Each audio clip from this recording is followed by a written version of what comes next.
Welcome in, March Chadness, episode 16. A couple weeks away from the tournament. Hello, Nate. Hello. How are you? I am well. I threw a curve at you there. Put another one of my many songs. Yeah, I love it. On there. Emmy got with me today. I was like, "Hey, which one do you want?" And she said this one, so added that one on there. And there's gonna be a couple new ones later on once we're done doing basketball, because we can't use they're talking college hoops anymore until it's ready there. So, hey, thanks for tuning in. FanstreamSports.com. Fanstream Sports Ohio is the YouTube channel. Please subscribe, like, and comment on our videos. If you watch the videos, thank you very much. Like it. Dislike it if you want. I think it's still part of the algorithm. I don't care. Right. And then please comment. If you're watching, just comment something like hello. Anything. Today we are doing baseball movie bracket. So that's going to be pretty exciting. And we'll get into that more and more. We got a lot of NCAA talk getting ready for the brackets. But first, Nate, Robert Carradine, you're wearing the Tri-Lambda shirt, passed away. So that movie I know now is problematic. That movie for us at the Rink household was probably one of the top 10 movies we watched in the 80s, I believe. Yeah, as silly as it sounds, it's probably top 10 favorite movies of mine still to this day. Yes, I guess there is some things that are problematic now, but it's an 80s movie. It's Revenge of the Nerds. It's great. Yeah. It's thin young John Goodman. Exactly. There's so many great things. I did realize the last time I watched it that Ogre Kid commits triple homicide in like the first 15 minutes and no one cares. That's Drops true. a guy off a roof and he throws two guys out of a second-story window in the first 10 minutes, and two of those guys get thrown out the window or in front of the dean. But he plays for Adams. Hey, if you got to, you don't care that he's killing people. It just showed you right there. Even at Adams College, if you can play sports, you're immune to stuff. So here's another news flash: like pretty much anything anyone says nowadays is problematic. So I don't care. Sarah and I, there was probably a 5-year stretch when we first got married. That we watched that for whatever reason every New Year's Eve. I don't know why. It was one of the things, I think we probably watched it the first New Year's Eve, and then we just kept watching it. And then once you have kids, it's like, you just get tired and you just want to go to bed. And then your kids want to stay up, and that's not an appropriate movie for a 5-year-old. No, it is not. It is not. So hey, I do. Anytime I get on the highway, I use got the old cruise control set at 45. So, exactly. And then that movie is just great just for the booger character alone. Curtis Armstrong should have had a better career than he did. Yeah, he should have. But hey, he found his niche and pretty much played that to perfection. So let's talk some college hoops. Starting off today, we are 2 weeks away from Selection Sunday. It is 2 weeks from today. Today is March 1st. All day. All day it is March 1st. OSU just beat Purdue by 8. So that's a huge win for the Buckeyes up here in Columbus. They are on the bubble. I had said that I think, and they've had a couple decent wins here recently. I have said they probably need to win a game or two in the tournament to really kind of get off the bubble. But this is a huge win for them. I don't know what their schedule is here on out, but he's got them playing right now. So Miller's really got them playing some good basketball. So anytime Purdue can go down as IU fans, I am happy about that. So, but I want to get into today because it was something that was brought up a couple weeks ago. And then I heard it might have been Bruce Pearl, but it's people that are in college basketball in that realm that are well known in the college basketball analytics area. Miami of Ohio is 28-0. I saw somewhere there were 5 or 6 teams that have been 28-0 in college basketball at some point. It was like Gonzaga's twice, the old 90 UNLV team. Kentucky was once. The undefeated Indiana team. Yeah, but I think it's just been since in recent years. Yeah, recent years. Illinois was at one time, and there might have been somebody else. I think there was like 6. And all of those teams ended up with the number 1 seed. I am not saying listen, Miami is not getting a number 1 seed. They are not getting a top 4 seed. They should not. Their strength of schedule, I think, is one of the 10 worst. It's like 342, I think. However, I'm hearing people say if Miami of Ohio does not win their conference tournament, they should not be in the tournament. Now, here's the thing. They're right now on the 11th line, right now, right there. So we're not giving Miami of Ohio a lot of credit being 28-0 because of their strength of schedule. However, I want to live in a world where no matter what your strength of schedule is, if you win all your games, that should still count for something, right?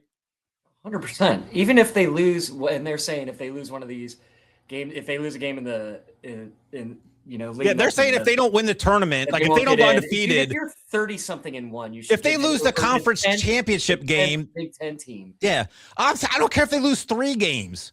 No, what are we talking about? I think the whole point of adding more teams is to have Cinderella stories, and you want to cut out a great Cinderella story. I don't even know why this is a discussion that they can't make it in. It should be automatic. It just should be like at this point. Even if they lost, like let's say they had 5 games left, including the first round tournament game. If they went 28-5, I would rather have them in than like Iowa. It's ridiculous because again, people are saying, well, I don't think they're one of the best 68 teams. I'm like, okay, I am tired of this talk because it happens all the time in college football. Well, this team that lost 3 games, they had a tough schedule, so they're one of the better teams, so they should be in. Like, if we're looking at we want the best teams in, then we just do that. Then no turn, like we don't do anything. Because why keep scoring any game throughout the year? Yeah, then don't have the conference champions of each league, because I'm telling you right now, the Southland champion, whoever it is, I know it's not immaculate or incarnate word. Whoever the Southland champion is, they're not probably one of the best 68 teams in the country. So just because Miami doesn't win, what are we talking? They probably are one of the best 6. Like they have won every game. You play to win the game. You do this whole thing. Like don't have the tournament then, because a lot of times, guess what? The best team doesn't win the tournament. Does that make the whole thing void? No. So shut up and just let's talk actual basketball. I'm tired of metrics. Metrics are great, but listen, the strength of schedule is bad, and they're not going to I would be surprised to make to the Sweet 16 unless they get super hot on 3 and matchups. But they should still be in the tournament, for crying out loud, because they will still be the number 1 team in their conference, regardless of they will win their conference. You know who doesn't win their conference? Probably like 28 to 30 teams that are in it, because you only get 1 conference winner. Then don't have the tournament. It's just ridiculous to even talk about it because they haven't played anybody. Right? 100%. Yeah. And I don't know why I'm passionate about it, because I didn't go to Miami of Ohio. I'm not a big Red Hawks fan. I'm not like related to Wally Zerbiak or anything like that. So but it's ridiculous to say, because this team is beating, like they play who they play. Yeah. And you play the schedule in front of you. Yeah. And I'm not going to go on. I've already went on this rant. I'm not going to go on my, Doug Gottlieb rant. But he was talking about how his team, that they're better than some of these other teams that are in these other conferences. And I think he's a good coach. They won 4 games last year. They're like at 14 this year, but they're playing teams like NKU and other teams that are like, they're Wisconsin Green Bay. So they're not even like, they're like the other school. And there's like 3 other teams like that. There's like it's not IUPU, but it's like a Purdue, it's not Fort Wayne. It's like Purdue Fort Wayne or something like that. So, and I get that, but like, if we're gonna keep teams out for not winning the games on it, but then rewarding a team that goes like 19-12 because their strength of schedule is 5, that I don't want to be in this world. I don't want to be in that sports world. The terrorists have already won, if that's the case. I know exactly. So we need some sort of petition. I think the committee is going to do Miami right, because I think they would just get obliterated on that. And I don't want to hear, and I don't have it pulled up, I don't want to hear some of these, like the 11th SEC team or the 11th Big Ten team having a pity party because they didn't get in over Miami of Ohio because their strength of schedule is better. Like, no, like you're not one of the 10 top teams in your conference, then you don't get in. Then you're probably not one of the top 68 teams anyways. Yeah, I mean, like just because your conference is better doesn't mean it's like, and I know what I'm talking about because my kids go to a small private Christian school here, and they're not affiliated with the Ohio High School Athletic Association. So they have their own tournaments, the Ohio Christian School Athletic Association. But the coach there, shout out to Coach Rose, Coach Gilliland. He's been there like 15 years. He's really built a good program. He's built great relationships. He's like awesome dude. Both those guys are tremendous dudes. And we send our kids there more because of what they're going to learn to become men from these guys than the basketball aspect of it. But they have made the championship game 8 of the last 9 years. They're on a three-peat. But so he is doing a good job. But he's got built enough good relationships down there where they play mostly OHSAA schools, like mostly D4, D5 schools. And they hang with a lot of them pretty well. I know last year we only lost 5 games. One, the best player on the team, he ended up winning the Pickaway County Player of the Year. Your nephew, my son, missed a game. Yeah, missed a game. And then the other game they lost by 10 was to Minford, who had 2 kids that are playing D2 now, and they ended up going to the championship game in D4. And then the other 3 they lost by 3 or less.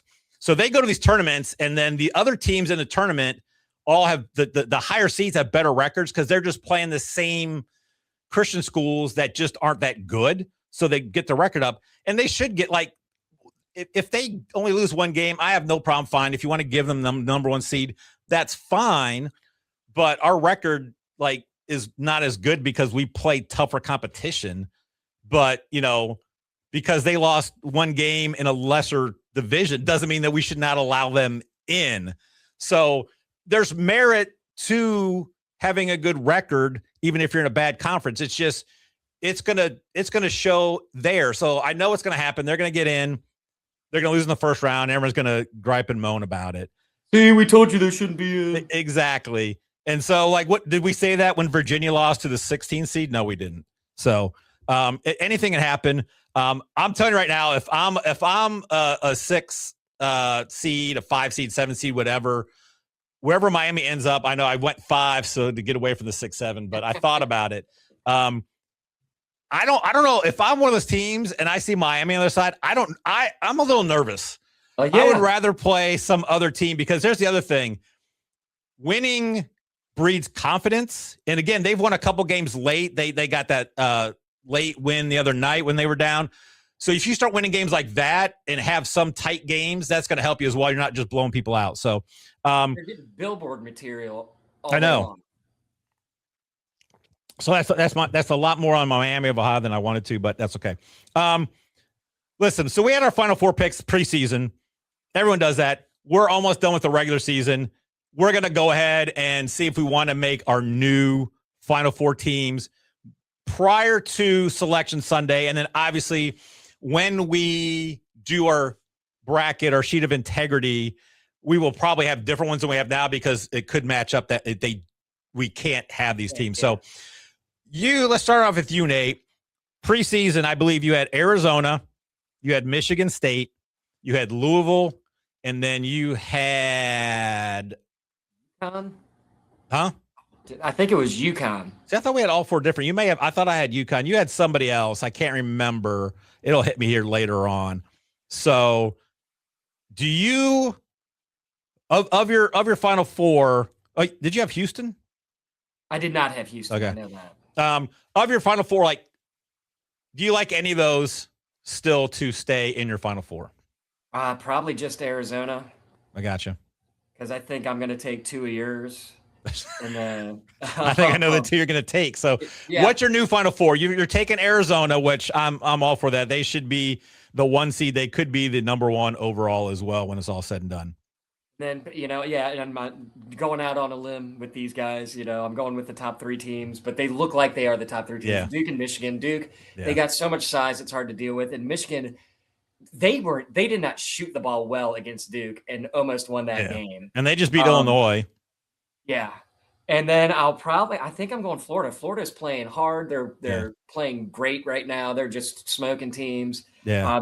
So I think I'm going to throw Florida in there. Florida. I like that because Florida's not going to be a number one seed most likely. So you're not having the 4 number ones. The other 3 probably will be number one seeds. And shout out to our buddy Jacob Reimer. He had just posted today. Back in December, he started talking up Florida as being a Final Four team, and he just put the tweet out and then had a little circle around the date. So shout out to him. He's been on Florida for a hot minute. So I had UConn, Kentucky, Michigan, Duke. I am definitely keeping Michigan and Duke in. I don't want. I think I may be on the Florida train as well, especially if they don't get a number one seed. I think I will take Florida. And then do I stay true and stick with UConn with my gut? I wouldn't mind Illinois, but I just don't think they have the defense to do it. I think I'm going to stay UConn. Let me keep 3 of mine, and I'll just switch SEC teams to go with Florida. So, because I think UConn could end up on the 2 line at some point too, but we'll see on that. So, those are our new Final Four teams. So, last couple of weeks we've talked about individual matchups, like we did the 5-12 matchup, 6-11 matchups. This year, I didn't want to keep doing that, so we're going to kind of do a quick rundown, and we may do some this week. We may bleed in some next week. So, looking at the history of the Sweet 16 and the Elite 8 for sure this week, and if we have time. Which we do have time. I mean, we have all the time in the world. This can go as long as we want. Right. Go into the Final Four and the championship as well. So I think we may leave those 2 for next week. But looking at the Sweet 16, it's pretty interesting. Over like I said, the last 12 years, no 2020 team, obviously because there was no tournament. There have been 4 times in the last 12 years, so 33% of the time, that all 4 number ones have made it to the Sweet 16. At least 3 number one seeds have made the Sweet 16 88% of the time the last 12 years, or last 12 tournaments. And there's only been twice that there were 2, and that was in 2018, 2023. There's at least been 2. There's never been less than 2 number one seeds make the Sweet 16 since 2013. That's a huge win for number one. If you get a number one seed, you're probably going to make the Sweet 16. Yeah. And that's, that's why the rankings, and it makes sense. I mean, quite accurate. We're not, rocket scientists here. We're not breaking any new discoveries. Number one seeds are number one seeds for a reason. What are you, a rocket surgeon? Yeah. You're a rocket surgeon. Come on. The number 2 seeds are a little bit interesting. The 2 seeds, only 16% have all the number 2 seeds made the Final Four. 33% at least 3. And there's only been, it's like 67% of the time, 2 or more. So the 2 seeds still do pretty well. There's been a couple times the 2 seeds, there's never been also a Sweet 16 in the last 12 where there have been less than 2. So at least 2 seeds have made the Sweet 16. So if you're doing the math, it's probably best to at least take 3 1s and 2 2s. And that gives you 5. That gives you already a quarter of your. And then that's the problem is getting them right. Because I don't mind taking a 2 out, but I'm usually 4 1s, 2 to 3 2s. Unless there's just a 1 seed, I think it's just bad, or they got a bad matchup. So, so the 2 seeds, very interesting there as well. Only one time has all 3 seeds been in. 50% of the time, there have only been 2. So half the time, there've only been 2 3 seeds, and there's only twice been 1. So at least 1 has been in. So if you're following along, and the 4 seeds too, there's always been at least 1 4 seed in it. So since 2013, at least 2 1 seeds, 2 2 seeds, a 3 seed, and a 4 seed have been in it. So that's your thing. Your top 4 seeds are the ones you need to focus on. And when I do mine, I usually work mine championship backwards. And then I kind of really stop at the Sweet 16. And that's where I really want to look at how the seeding looks. And we'll see why here in a minute. I'm not going to go through all of it, but because a lot of it's going to be conversely. If all these number 1 seeds are in, not many 8-9 seeds make it. Correct. I mean, that's just the way the bracket works.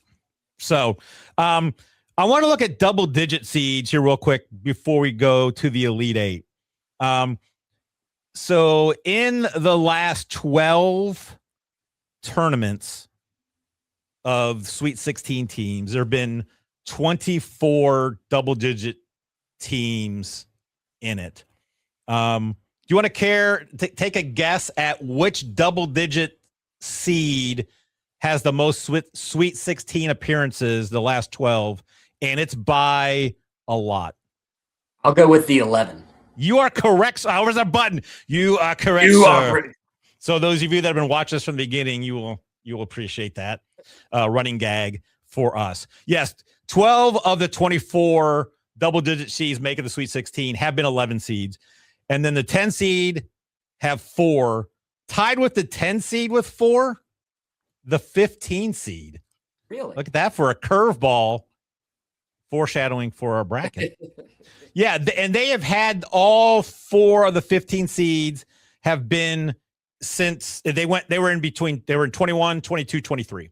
So one year had 2 of them, and they haven't had it recently. So we'll kind of look at 15 seeds too later on when we get into stuff. But yeah, there's never been a 14 seed has never made the Sweet 16, and there's only one well, maybe not, but the last 12, you know what I'm talking about. Yeah. And then only 113 has been in it, and that was back in 2013. So a 13 seed has not made it the last 11 years in the Sweet 16, and there's only been 12 seeds in the last 12 years that have made the Sweet 16. So the 12 seeds won.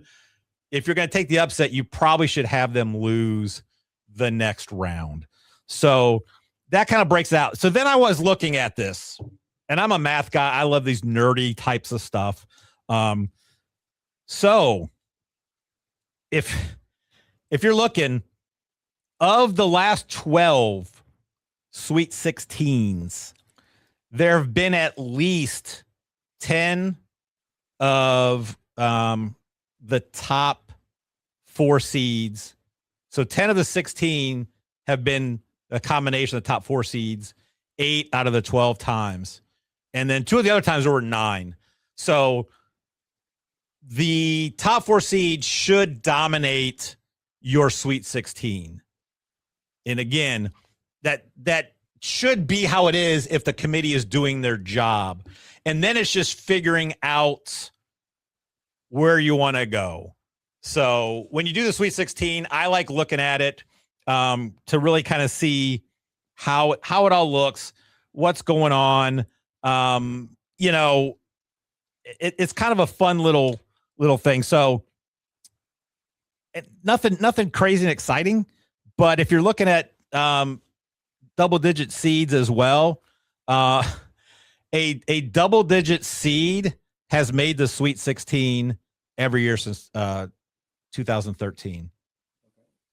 And so it's mostly to have one in there. You do, yeah. So have one in there. It's only been one the last 3 years, and then the 2 years prior to that, each had 4 double-digit seeds, and then it was just a random 1, 2, 1, 2, 1, 2, and then a couple 3. So it may be I would probably look at 2 to 3 at the most. And again, it just depends on matchups and who you like. So you should have some of that as well. So that's the Sweet 16 type of deal. And so let's dive into the Elite 8 real quick. It's kind of the same, but it's going to shrink it down even more. It's dominated by the 1 and 2 seeds. I mean, if you go to the Elite 8, you're looking at it 50% of the time there's been 3 or more number 1 seeds in the Elite 8, so almost half. There's only been 2 times since 2013. There's only one one number 1 seed. Only once where there's 0, and that was only back in 2023. Three of the last 4 years, there have been 2 or less number 1 seeds make it. Yes, which is interesting. They're the only seed to have at least one in each of the last the 2 seed this is a 2 seed now. They're the only seed to have at least one in the Elite 8 each of the last 12 years. No other seed has had at least one in that one. There's only been 1 in 5 of the last 8. So it's not like they're dominating it, but they are getting 1 in. And this is interesting too. Like, so it kind of plays with the 11 seed having that many Sweet 16s because they knock out the 6 seed. The 6 seed has only had 1 in 4 of the last 12 years, 2 of the last 3.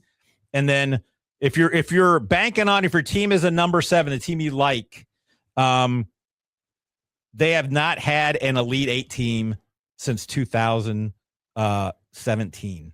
So it has not been good for them. Again, double digits. If the double digits get in there, they seem to get there. There's been 2 10 seeds have made the Elite 8 in the last 12 years, 5 11. So the 11 seed's the one is if you're looking for a 1 to get there. And then you've had a 12 and a 15. So it's really, you're looking at a double digit seed. If you like a 2 seed to fall, it's not a bad idea to get a 10 to knock them off.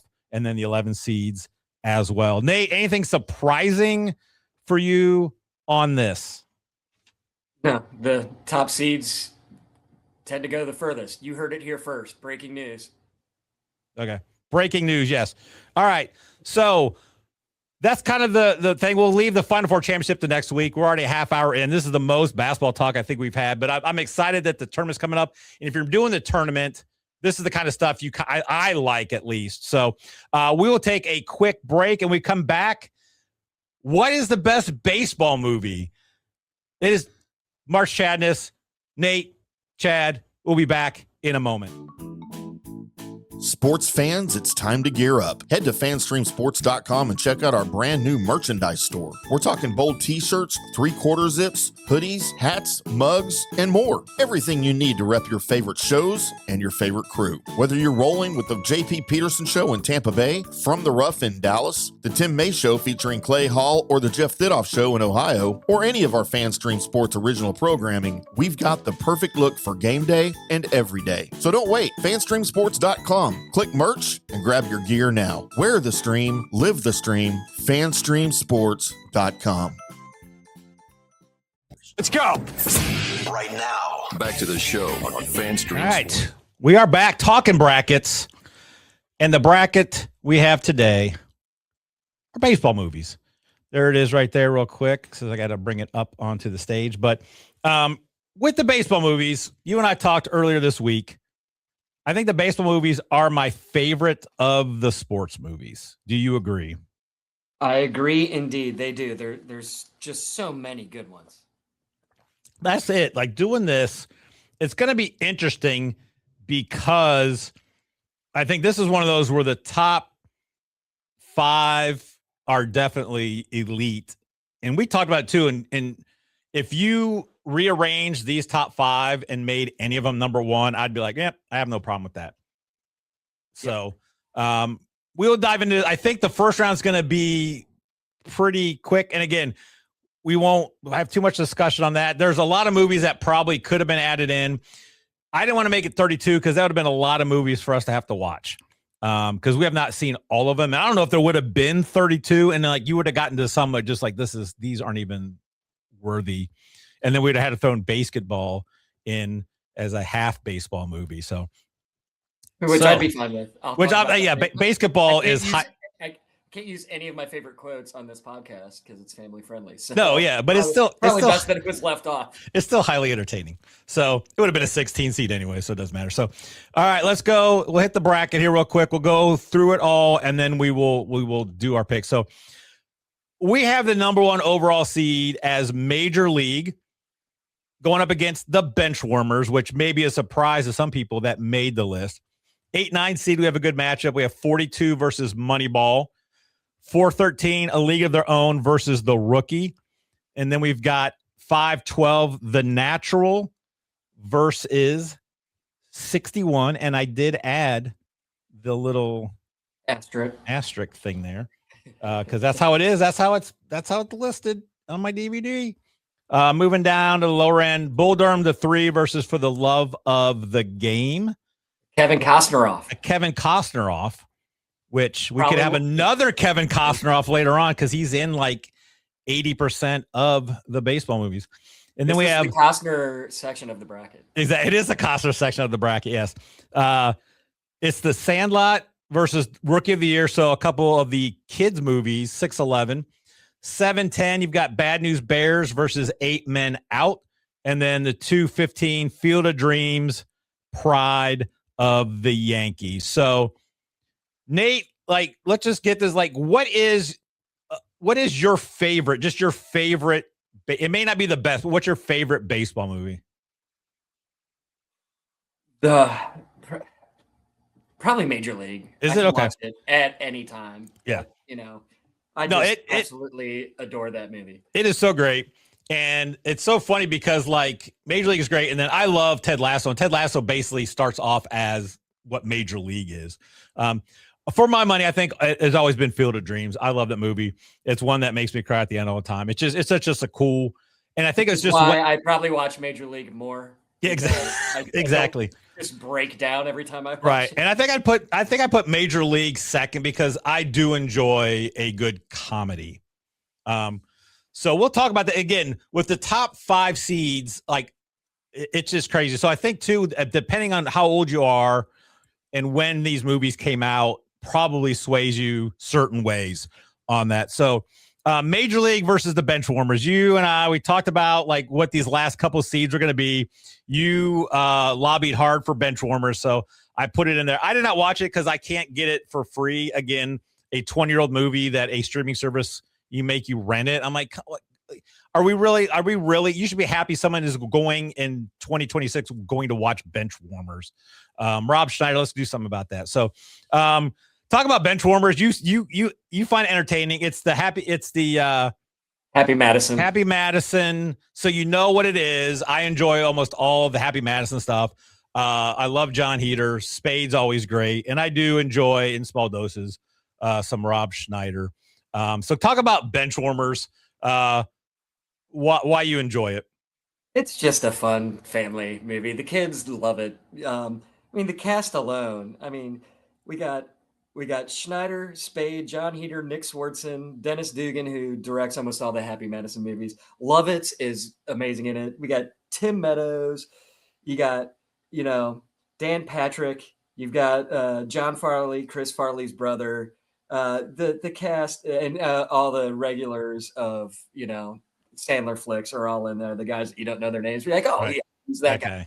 But yeah, it's just a fun little movie about, it's a great underdog story movie. And it's really fun. It's hilarious. It's a great watch. It's one of those where you can just turn it on anytime and I'm in. Yeah. I do love the premise of it where it's the kids were bullying, like, was it Heater they're bullying? Or it was John Lovitz's kid, actually. Okay. And so then Schneider starts, playing with him against the team that's bullying him. And then, he gets Spade and John Heater, who are not good at baseball. And then they play because, like, that's what you do when you're an adult, I guess, is like you take on the local bullies to see if you can win. So, I think I would enjoy it. And probably be one of those like one watch ones for me, but it obviously we probably spent way too much time on bench warmers, but like, hey, it's in here. Let's do it. Major League is winning though. That's correct. That is correct. You are correct, sir. Yes. This one's an interesting one. 42, good movie. Actually just watched it. I think it was end of last year. I don't think it was this year, but Xander was over with his girlfriend and they were watching it. So I didn't want to be that dad, but I kind of could see it from the kitchen dining room area. So I just kind of was in and out watching it. So it's a good movie. Moneyball, people may say Moneyball is kind of like underseated as a 9. I enjoy Money. I tell you what, if you're talking about outside of like, if you take the top 5, I think Moneyball is probably the next one that I would add to that, even over some of the 6, 7, 8 ones, just because I enjoy Moneyball so much. But I will tell you why it's a 9 seed. Number one, do you like have any thoughts on either? Do you have a lean either way? This is a true story off, by the way. But This is a true story off, unlike one later on. 42 is a really good movie, but I don't know the rewatchability factor of it. It is awesome to watch now and then, but Moneyball is one of those that it's on a lot, and at any point, if I see Moneyball's on, I'll be like, oh, I can start watching it from here. I think rewatchability, I prefer Moneyball. I think 42 is the definitely the better story, because Moneyball, Aiden, when he watched, he's like, wait, they didn't win the World Series? I was like, no, the A's did not. It was just the fact that they took a bunch of using the stats and a bunch of guys that pretty much nobody really wanted and having it work out. Brad Pitt's amazing in it. Jonah Hill's great. It's a more fun watch. But 42 is the better story. Harrison Ford's great in it, and Bozeman is amazing. But as far as if I was just flipping through channels at any day of the week, I'm probably watching Moneyball over 42. No, I'm with you. I am with you on that. It's the watchability. I do like it as a movie better. Here's why I have it at number 9. Here's my major problem with Moneyball. Even Sarah likes Moneyball. I think Moneyball is one of those movies where if you're not a sports fan, you really enjoy it. And I do love just kind of how it talks about all the new metrics. My issue with it is, like you said, it's presented like, oh man, these ragtag bunch of A's with the 40-year-old Davis Justice. You got Chris Pratt playing Hattenberg. Like, oh, they're like the Major League Bad News Bears. Only a couple problems with that. Number one, they had a shortstop named Miguel Tejada who won the MVP that year. So he was the best hitter in the American League that year. They also had the Cy Young winner in Barry Zito that year. So they had the best pitcher and the best hitter. And that pitching staff was unreal. They had really good. It was Zito. It was I think Dan Herron was on that roster. Maybe Hudson Street was in the bullpen. And they had another guy. It was Zito, Herron, and I think Mark Mulder. Not to be confused with Mulder from the X-Files. Right. So that pitching staff, that 1, 2, 3 pitching staff was unbelievable. So they were good, but they did use those metrics to like actually do stuff that makes sense in baseball. So Moneyball is going to win, but 42 is an outstanding movie. And again, Bozeman's in it. He's great. League of Their Own, The Rookie. I will tell you, there are Benchwarmers, The Rookie, and one other one I have not watched, but you have watched them. So I will let you take on. Everyone knows League of Their Own, Tom Hanks, Penny Marshall movie, based on a true story. A lot of these baseball movies are based on a true story. Yep. And some that you can convince your wife is based on a true story. So League of Their Own is great. Like Hanks is amazing in that. So The Rookie was Quaid, right? Yes. Dennis Quaid. Dennis Quaid. That would be in a whole different. That one may have been a higher rate if Randy Quaid. Although I did just watch Kingpin, another sports movie. That is Randy Quaid. That is Randy Quaid. So Rookie, just your basic like type of baseball movie about a rookie. Yeah, well, 35-year-old guy who's a science teacher and coaching baseball in Texas where it's, football town. And, he sees that the team's quitting and, he makes a bet with them that if they win the championship that he'll try out for a baseball team. It's really good, fun story, and based on what Jim Morris, who played 2 years for the Marlins. It's really fun watch. I like it, but it's not going to beat League of Their Own. No, League of Their Own is going. And we'll go The Natural. Natural's an older one. I think of all the movies on here, if you're looking at The Natural, I think that's probably one that people aren't as familiar with than the other ones. We grew up watching The Natural. That was like it was Dad's favorite baseball movie. It was Dad's favorite baseball movie, and it is a great baseball movie. It's beating 61. 61 is good. Like Barry Pepper it does a great job as Maris. It was interesting. I didn't realize that like the Yankee fans didn't want him to get it unless they made that for the movie Magic over Mantle, because Mantle's the New York guy. And I thought about that. I'm like, it sounds stupid. Like if you have two guys that are going for, like, why aren't you happy for both of them? And then I thought, if in 1984, Ryan Sandberg and Keith Moreland were both going for the Cubs home run record, I would be leaning a little bit more to number 23. So I get it, but like it's there he is. Yay. Rhino. Rest in peace. So good. He is Ryan Sandberg. 61 was the only movie out of these I didn't get. And it's fine. It just kind of covers that. So it's a good movie. It's I will watch it. Yeah, it's fine. It's one like we have on DVD. That's how like old. That's an old statement right there. No, Ryan Sandberg is my all-time favorite athlete. So, all right, you got Bull Durham for the love of the game. Bull Durham was one of those that like it was really going to be Bull Durham, Major League, Field of Dreams were really the three I was going back and forth. I love me so, like, if you are a baseball fan and love the ins and outs and love the old baseball dugout stories on the field, Bull Durham is for you. It's phenomenal. Again, Costner, it's so good. It's amazing. Again, the cast is great. So many great moments in it. I did not watch For the Love of the Game. Costner, aging pitcher, one last hurrah. And I don't want to spoil it for you, but watch it, but it's not beating Bull Durham. No, I didn't realize it was a Sam Raimi movie till I watched it. Oh, really? Yes, and the rom-com part of it is the clunky part of it. All the baseball scenes are pretty awesome, and to empty the chamber, just getting everything out. They totally let Vince Scully cook in the announcer part. Nice. If you have Vince Scully, you just let him cook. Like, dude, we have no lines for you. Just John C. Reilly's really great in it, but apparently not a great baseball player. I don't think he did many of the actual catching. But I heard in Major League, Wesley Snipes was not good. Like, he was so bad that they had to cut. Yeah, which surprises me. The reason it's all in slow motion, all of his running scenes, because he wasn't really fast. Right, exactly. It was a Sam Raimi movie, so was Bruce Campbell in it? I was looking for him. If he was, I didn't see him. All right. But you know who is? You know who the manager is? J.K. Simmons. Hey, J.K. Simmons throwing baseball bats at him instead of drumsticks. All right. This is a kid off, I guess, which sounds weird and bad, but it's not like that. Yeah, don't say that again. I'm not going to say that again. It's a kid's movie off. The Sandlot, which I watched last night for the first time in I do not know how long. And then Rookie of the Year. So we've got a story about Rookie of the Year. Let's talk about Rookie of the Year, Nate.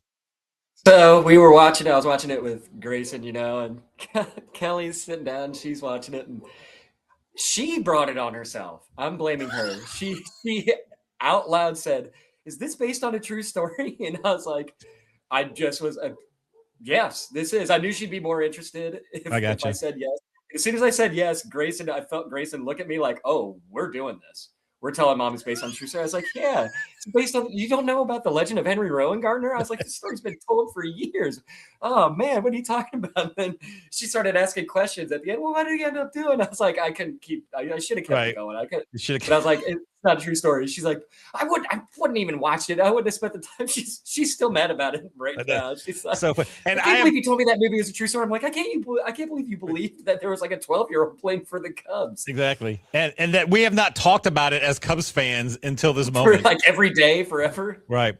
And I have no problem bringing this story up on the podcast because your wife had already posted it on Facebook. So she made it live. And she asked, because I'd commented on it, and she asked if it was going to be on the podcast last week. I was like, no, I'm going to save it for the baseball one. So he doesn't listen anyway. No, and you should have been like, yeah, every year, the very first game, the first pitch is a floater. So,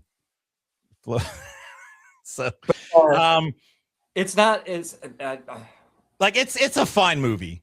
It's a fun movie. It's not going to beat the Sandlot, but we do get the line "funky butt loving" when he hits the doctor when he hits him. He's like, "Funky butt loving." We do get Busey before the accident.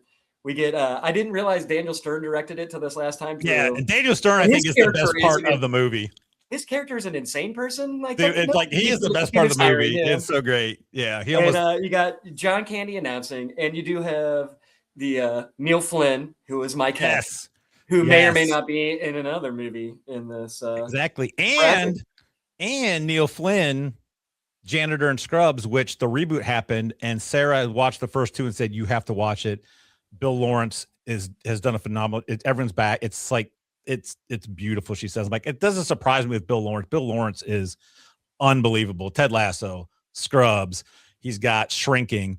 There was another older sitcom that he did too that I love. I think it was Cougar Town, which if you haven't watched that, it's not, the name of it really doesn't do it justice. It's not really about that, and it's funny. And then they just kind of make fun of that. It's called Cougar Town the rest of the entire series. So, yeah, I'm with you, Sandlot. I'll talk more about Sandlot on the next round where I kind of land on it. But Sandlot is the better of these two, and Rookie of the Year might have been a little overrated. So, even though it's based on a true story, another one where just one of these is based on a true story. And it's not Bad News Bears. Bad News Bears is a 7, 8 Men Out as a 10. And I'm talking like the original Walter Matthau Bad News Bears. I have not seen any of the other ones. I mean, that Walter Matthau one is a classic. Watched that growing up. I had not seen 8 Men Out until we were going to do this podcast. And it was one that I could see for free on my 5 streaming services or whatever we have. I enjoyed 8 Men Out so much. It was a good movie. It flowed really well. Like it just moved. The cast is so good. Cusack, you've got Charlie Sheen in this one, along with Major League. You've got Frasier's dad is in it. And there's a couple of, like, the one pitcher guy, the main pitcher guy is David Strathairn. He's also Ira in League of Their Own. Yeah. You got Michael Rooker. Yeah, Michael Rooker is the first baseman. Yeah, I mean, it's great. And it's like Sweeney. Yeah, DB Sweeney as Shoeless Joe. So I love DB Sweeney from The Cutting Edge, which is just it's probably not as good of a rom-com as for when I first saw it, but I enjoyed it very much. Another sports movie. One other guy who's part of the cast is one of my favorite names. My buddy Jeff used it as his pseudonym for a while. Studs Terkel is the old guy. Who's the old reporter guy? The old reporter guy that didn't know. Okay, Studs Terkel, yes. Which he has a great line that goes back to last week. There's the part where they're celebrating and all the one guys are drinking beer, and then the one guys are in the other room that aren't the drinkers. Yep.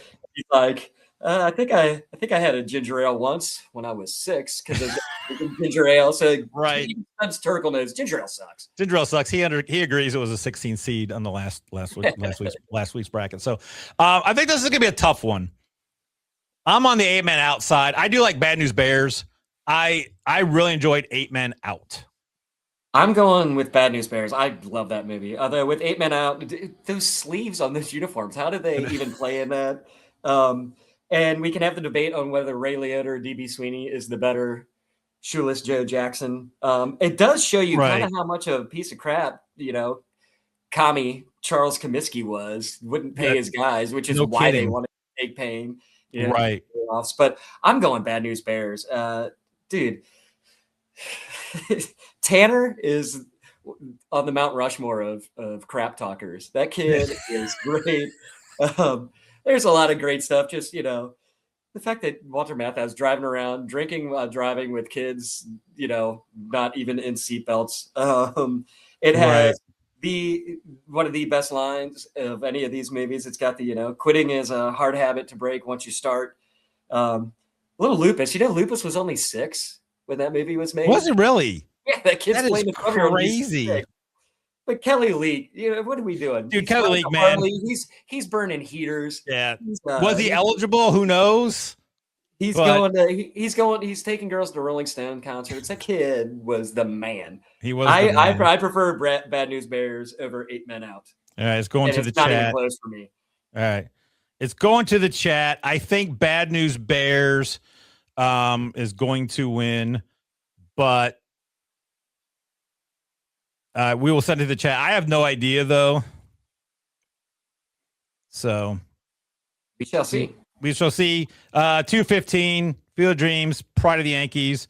You had said earlier, I think Pride of the Yankees may be the only baseball movie, maybe except for 61, where the Yankees are the good guys in it. So we put Pride of the Yankees out. It was one of our mom's favorites.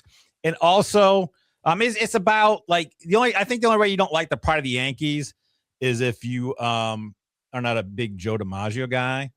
And you were a big, huge Wally Pipp fan. You're just so mad that he took Pipp out at first base because you should not lose your starting spot on injury unless it's Joe DiMaggio. Right. Lou Gehrig. I'm sorry, Lou Gehrig. I told Mom we were doing baseball movies, and Yeah. the first two out of her mouth were Field of Dreams and Pride of the Yankees. So and they're going against each other. He's going to be mad at you that you see. They set them up. Listen, Pride of the Yankees is a 15 seed, and it was Lou Gehrig, not. Yeah, it was Lou Gehrig. Lou Gehrig. He died of Lou Gehrig's disease. Who saw that coming? Who saw that coming? I'm so glad the Ice Bucket Challenge is over. I never did that. Probably the Yankees made it partly because my mom, and then partly it's the only movie I believe in this bracket who the lead actor was named in the song Putting on the Ritz from the 80s. Gary Cooper. So, Mom, I know loves probably the Yankees, but Field of Dreams, it's not even. Yeah, it's not even close.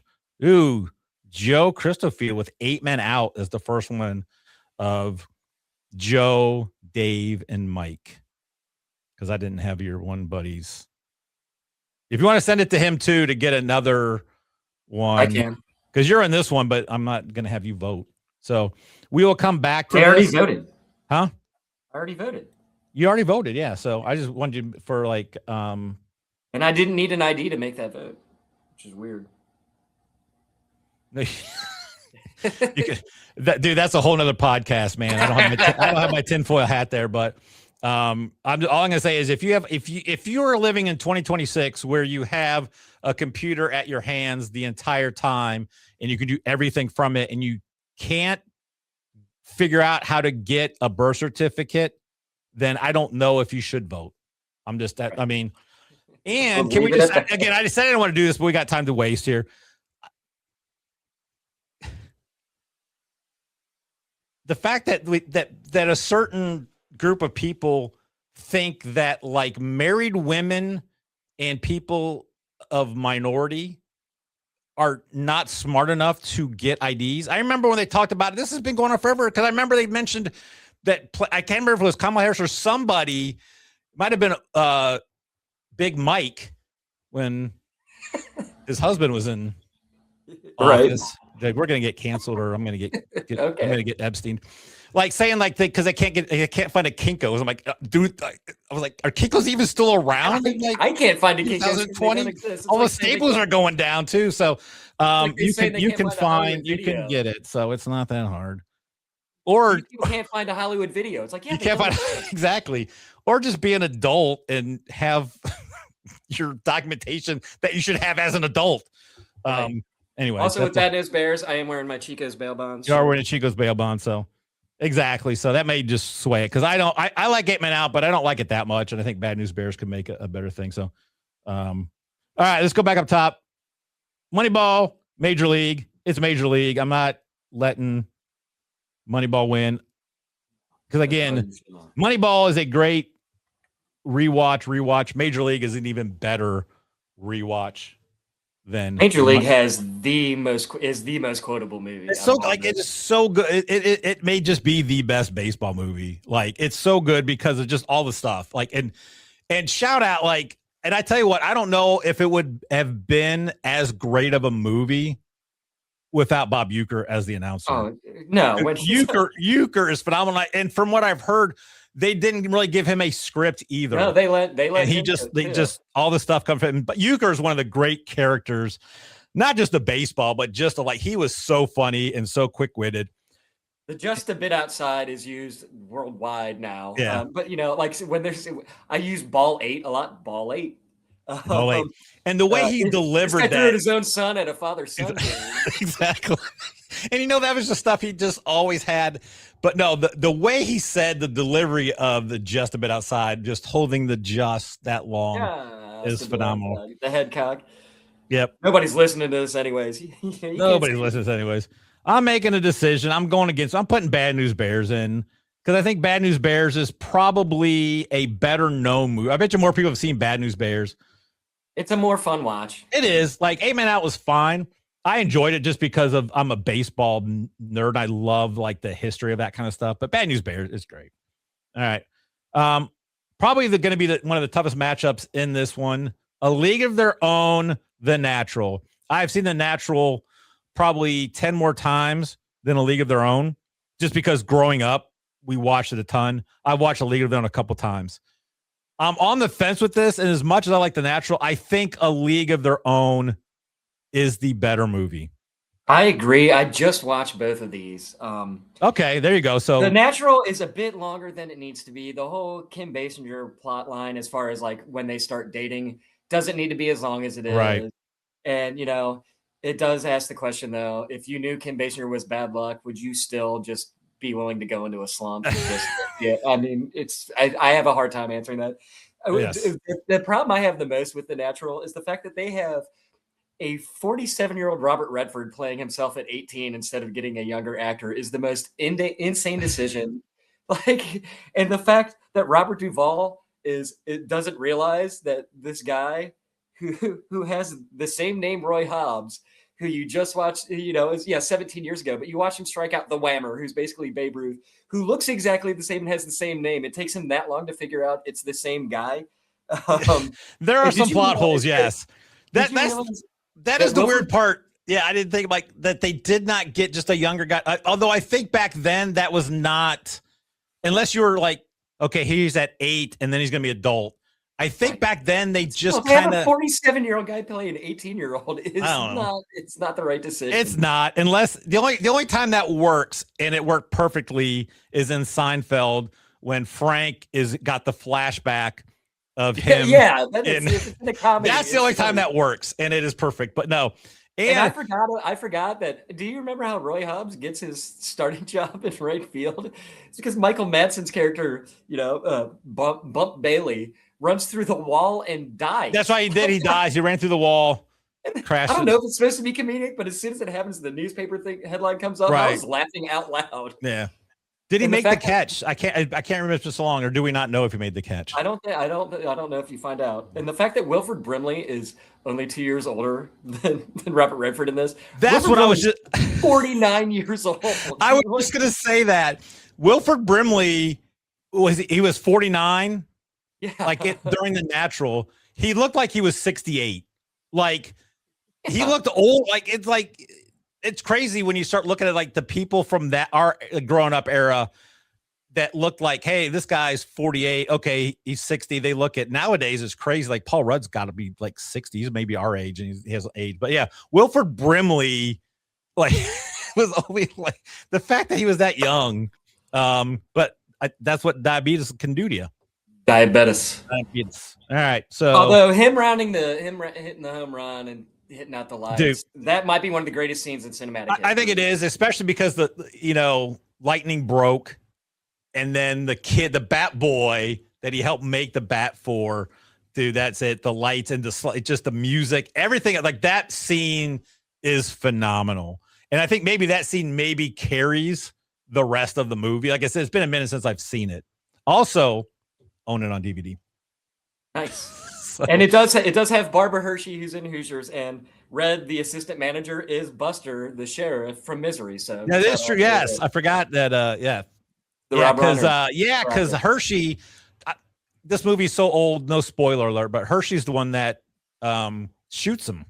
Yes. So, yeah, and then she's getting on Norman Dale for his previous fiasco. The most awkward kissing scene in any movie. That is the worst kissing scene. That almost ruins that movie. It's a hard watch. Like if I had that movie, I would like the director's cut would be that is out. Yeah, 100%. Yes. All right.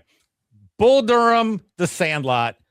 Bull Durham's going to win. Here's my thing with The Sandlot. Why I don't think I have the affinity of Sandlot as most people do. The Sandlot came out in 1993. I was 22 years old.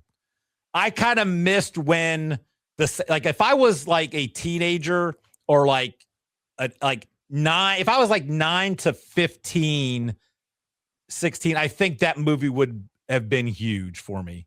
I was 22. It's fine. It's a good movie. It's fun. It's kind of cool how they have Smalls. Again, I'm not going to spoil it, but like at the beginning talking about it, and then he's there to see. I know I just saw Benny the Jet, which I think because I always go to IMDb and looking at stuff because I'm like, I wonder if any of these kids ended up doing stuff, and none of them really did. And then I was like, I wonder who I can't remember who they had to play Benny the Jet's dad. I think it was his actual dad because they had the same last name. And it was his brother. He had a brother. Okay. Brother. Yeah. Oh, gotcha. Okay. Yeah, you got your Killing Me Smalls. Me Smalls. You got the firework. Ham is the best when he's talking smack behind the plate. It's so great. It is so great. It does have two guys from Field of Dreams. We got James Earl Jones and the Art LaFleur who plays the Babe. He plays the Babe. Players in Field of Dreams. Heroes get remembered. Legends never die. Yep. That's all you need to know. And of course, it has Wendy Peppercorn. Yeah. Who you just watched the new Scream, which we can talk about at the end, what you thought of that. I believe the actress that played Wendy Peppercorn was in a couple Screams. Because I always check IMDb and I'm like, I'm just fascinated. And I always want to know like another movie. Like, oh, that's so-and-so. I always try to pull it up. And I was just like, I wonder if any of these people went on and did anything else because I didn't recognize any of the names. And I was like, she's been in like some of the Screams. So I think one of the officers or something. I don't know. Yeah, she was in what 5 and 6. Okay, yeah. So I haven't seen anything past Scream 2. She's the deputy in 5. She's the sheriff in 6. Okay, or maybe it's 4. No, 4 and 5. She got promoted probably because the other sheriff died. It's possible. Running through a wall. Oh no, wait. That's exactly how Dewey died. That's how it happened. All right, Bad News Bears, Field of Dreams. That's why I didn't mind not having 8 Men Out go through because I knew Field of Dreams was going to win. You told me your finger was a gun, Ray. Field of Dreams. And if you have not seen I believe it was at the Oscars. If you have not seen John Mulaney presenting the award for Best Picture at one of the Oscars, it might have been it might have been the Golden Globes.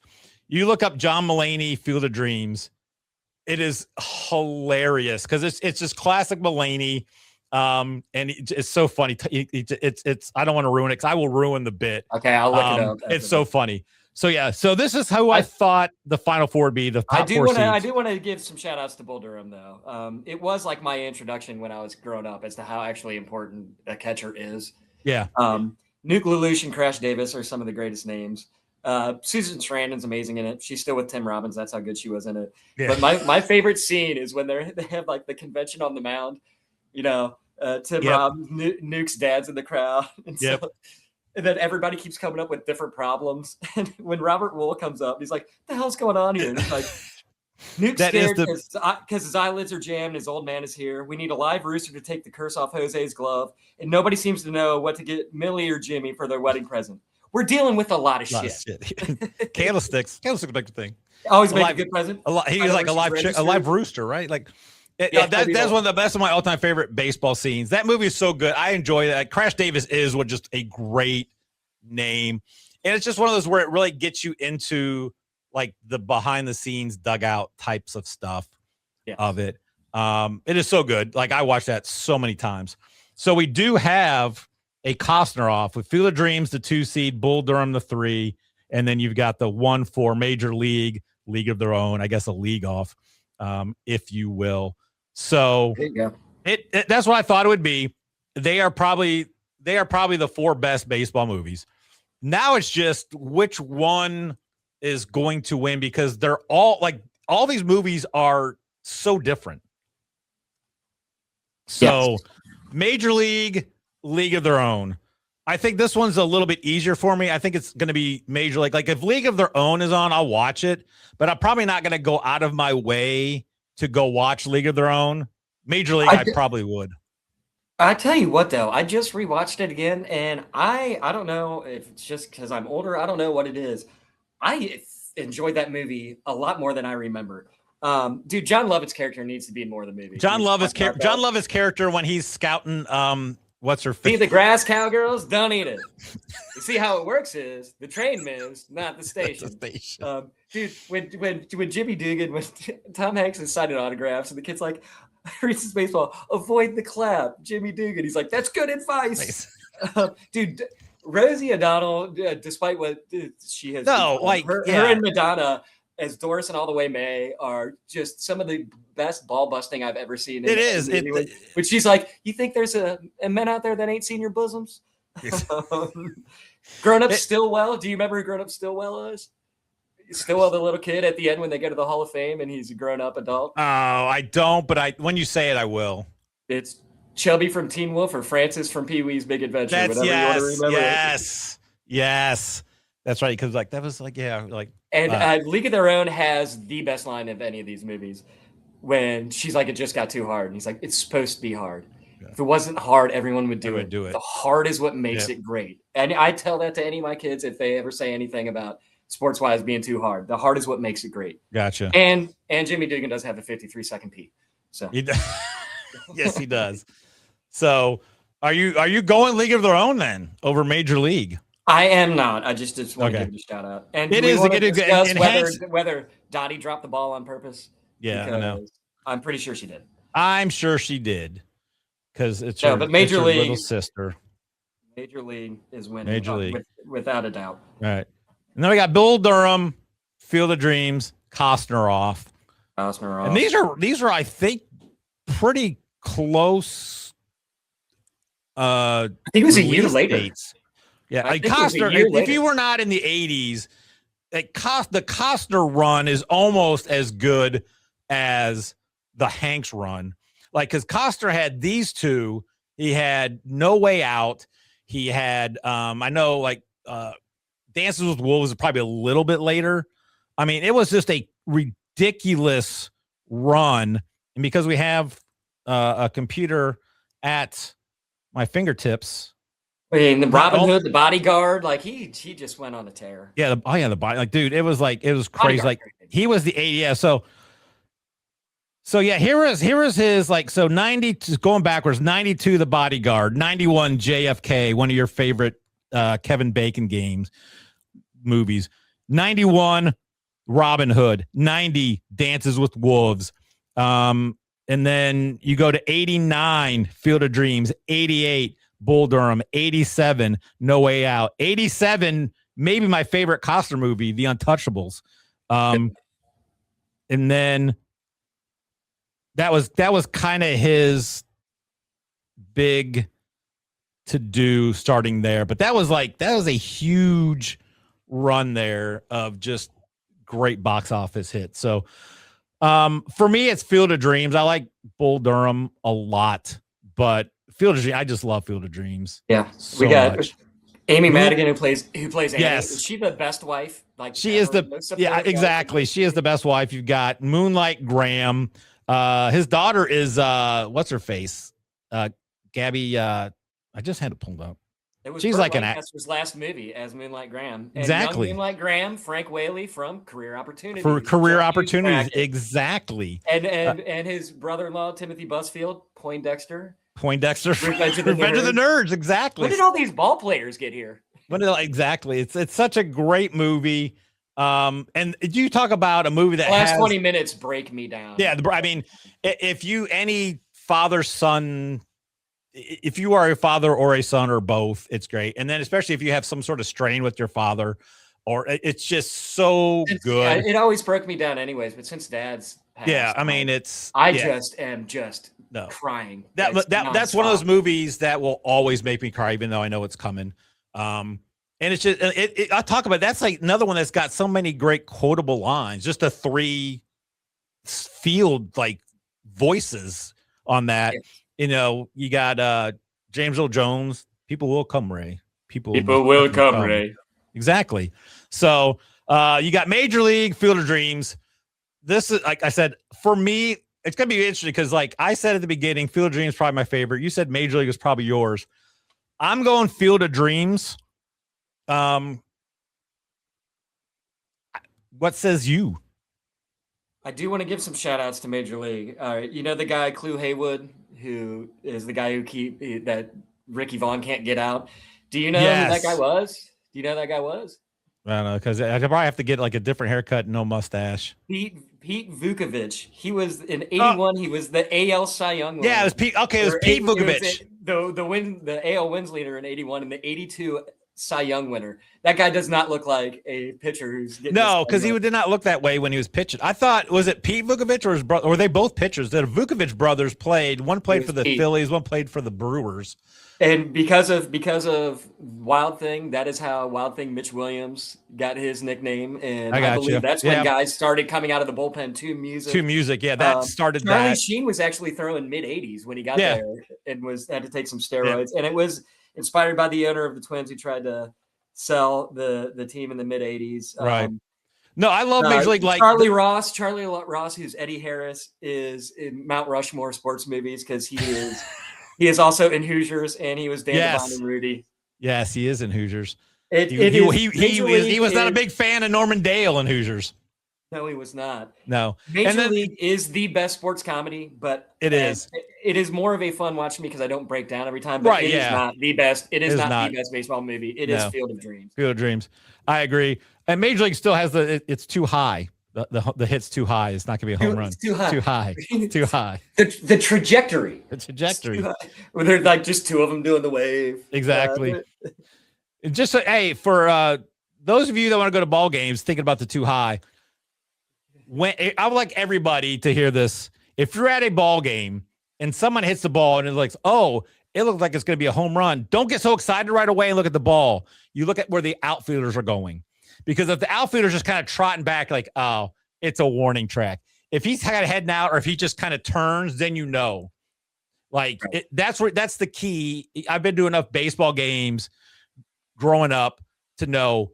You look if the hit goes, oh, well, sometimes I think you can hear it and be like, okay, that's just because there's sometimes Harry Carey should have learned that because I remember watching games. It could be, it is caught by Ozzie Smith. It's like he was an infielder, out of the infield. It was a short fly.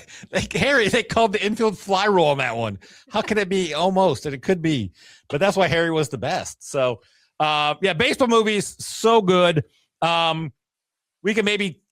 Do your Scream. How was Scream 7? I don't need a whole synopsis, but did you enjoy it? Is this the last one? Like this is wrapping it up? There's never going to be a last one. Are you crazy? Because I looked at the IMDb because I'm like, is Wendy Peppercorn in this one too?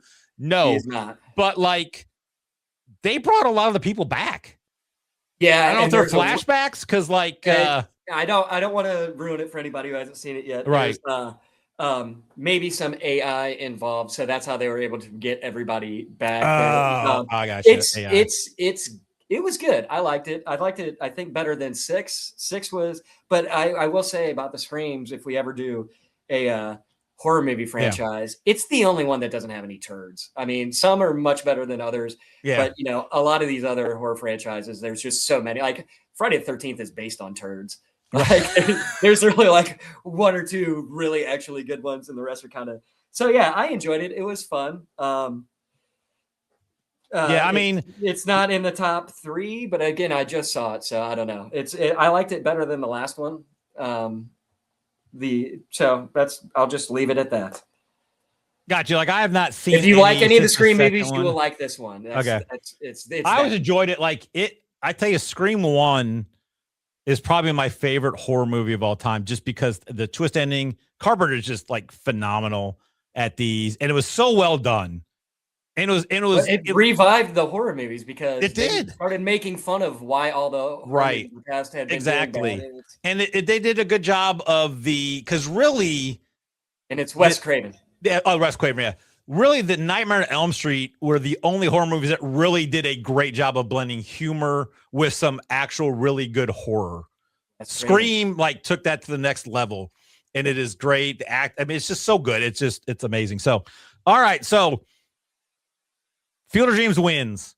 This is episode 16. So what that means next week, It is the Bracket of Champions, and we will give you a little teaser because I just added Field of Dreams in. I had a spot where I thought it should go. Again, if you have not listened to us this so far, this is our 16th one. We decided that after the 16th, every 16 episodes, the next one we will have a champions bracket of the previous 16 episodes. Take the winners. Bracket O champions. Bracket of Champions. So this was a weird can I one. get a Arnold Schwarzenegger corner real quick? Can you what? Can I have an Arnold Schwarzenegger corner real quick? Yes, you can have the Arnold Schwarzenegger corner real quick.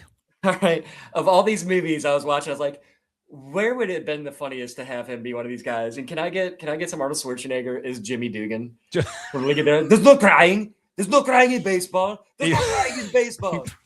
Did anyone ever tell you you look like a penis with a hat on? Evelyn, that's probably still missing the cutoff man. Yeah, that is probably still missing the cutoff man. I need you to work on that for next season. I would imagine that is probably that, or now hear me out. Okay. Or as the Lonely Island Sushi Glory Hole, hear us out, hear us out, hear us out. Hear us out. I was listening the other day. That song, underrated. Okay. Arnold Schwarzenegger as Smalls. So, oh my God! You mean that's the same guy? For many reasons, because he's called Smalls, and just to have him try to catch, just be bad at baseball and be afraid of the dog, it could work. All right, so here's what I'm gonna do. I'm gonna bring up, because you don't know the seat. I think I showed you seating, but the seating on this was hard because it's like, how do we do the seating? I gotta make it bigger so everyone can see it. It might be too big. The seeding, how do you seed a bunch of stuff that are not related at all? So here we go. All right. Number one, Tom Brady. And the reason Tom Brady is number one is because of all the winners, I think Tom Brady in the NFL quarterback bracket, I will have the episode number of these when I actually do it next week. I think he's the only winner that you can pretty much say everyone would agree he was the best. Okay. And we'll come to Shockmaster is 16 because we did a worst bracket, and Shockmaster was the worst of the wrestling gimmicks. So it should be 16. And I think we should have one worst in each 16 episodes too. I will get on that. All right. Field of Dreams comes in at 8 against a Breakfast Club to a couple of movies. You got Fruity Pebbles. This is why this is so great. Fruity Pebbles against the DuckTales theme song. Fruity Pebbles won the cereal bracket. Breakfast Club did win the John Hughes bracket. DuckTales theme song won the cartoon theme song bracket. You've got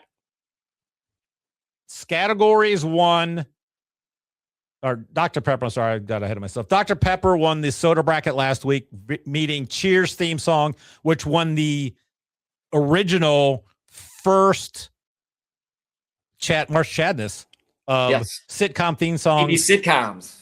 With lyrics. Yeah, we'll have another one later on. Categories won the board game one against Come On Eileen on the one-hit wonders of the 80s. Will Ferrell won SNL cast members. Newman won secondary characters in Seinfeld. Home Alone won the Christmas movie one. Animal won the Muppet bracket. And then you got Princess Bride won the Rob Reiner movie bracket. And Get to the Choppa won the Arnold Schwarzenegger quotes from movies. So that's going to be an interesting one. I kind of looked through it. I'm like, I don't even know what we do with that. What I want to do, and we're doing this now, we'll go over it again real quick next week, because if you didn't watch this week, you would be like, what's going on? But I'm in a mood. I'm not planning to have to go anywhere. If you have to go anywhere, I'm sorry I'm keeping you, but I'm editing it this week, so I'm going to maybe do some longer stuff, cut some stuff out, maybe cut out stuff about trying to find IDs. Who knows? So, I don't know. We might get some comments. I know that's it. I may get some people yelling at us. So, yeah, it's just fun And I just it's gonna be a cool little thing. I'm excited for the tournament coming up, like, because right now it's kind of a lull in sports right now. Because I'm like NBA, blah. I'm actually starting to get into hockey a lot because HBO Max is they have games on a lot, and I started getting into betting hockey, and I apparently am pretty good at just doing goal scoring parlays. I'm up quite a bit. So hockey is such a fun sport to watch, but then baseball's coming up. So we will be through the brackets next week. We'll be talking about Final Four championship seedings, how that looks. We will record while Selection Sunday is going on, and then we'll put it out immediately. On that, we were going to do a live one, but I thought most people are going to watch the actual Selection Sunday show instead of a couple guys that just started doing this 16 episodes ago. So, but we'll put it out, and then we'll probably have another one later on that week before the tournament to really, because we'll do our bracket there, but I would like a couple days, and we may talk about, hey, this is what I want to change once we do a little bit more research on it, and then we'll just kind of cover because we always record on Sunday, so we'll kind of go over what's happened in the tournament. I think I can get, and I got to try to get his schedule, and I want to kind of get it during the tournament. I know a guy who was on the Sweet 16 Valpo team, and I use that term lightly because he was on the team when they all jump on Bryce Drew. You see him jumping out, and he's just all in his sweats and the warm-up shirt, and he doesn't even have his shoes on. So he was on the team. He was just not probably on the tournament roster. He went to Turpin for a little bit. His sister was like a great girls basketball player there, but I think he ended up going to like somewhere else like Milford. So I want to get his take because he coached some college ball, and he also here for the last few years has done announcing for Division II Final Four. So he's got some cool stuff. I want to kind of get like, hey, what was it like to be on a Sweet 16 team, to get that aspect of it. So he's agreed. Yeah. If it works out, he would love to be on the show. So that's all coming up. And then we will talk mostly baseball during the summer with some football in there as well. So I'm excited about that, to talk about baseball, because you and I love baseball so much and everything. So Nate, good episode. Next week's show starts the new champions bracket. I'm not going to tell you what it is yet because I don't even know what it is yet. So it'll be one that we probably don't have to do a lot of research on. And then maybe coming up soon, Nate's in studio with me. So I'm excited about that. Nate, any last words on the baseball movie bracket?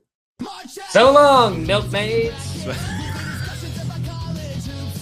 Exactly. So long, milkmaids. Thanks for watching. Fanstream Sports Ohio YouTube. Subscribe, like, comment. Go to fanstreamsports.com for all the show's information.